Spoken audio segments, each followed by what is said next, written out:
Inilah kandang ayam petelur milik BUMDes Ciapus, Kecamatan Ciomas, Kabupaten Bogor. Melalui anggaran ketahanan pangan tahun 2025, Pemdes Ciapus menggunakan lahan seluas 16 kali 8 meter untuk mengembangkan 1.000 ekor ayam petelur.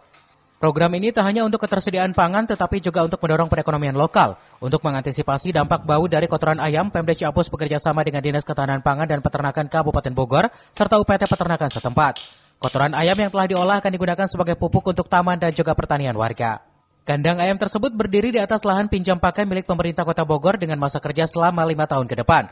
Pengelolaan kandang dilakukan secara teratur dengan pembersihan setiap 2 hari untuk mengurangi aroma menyengat.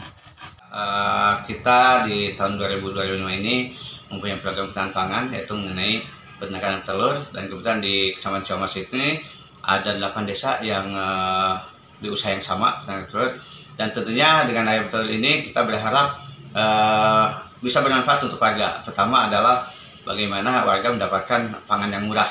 Kita insya Allah mungkin kalau misalnya ayam ini sudah bertelur, kita akan jual di bawah harga pasar.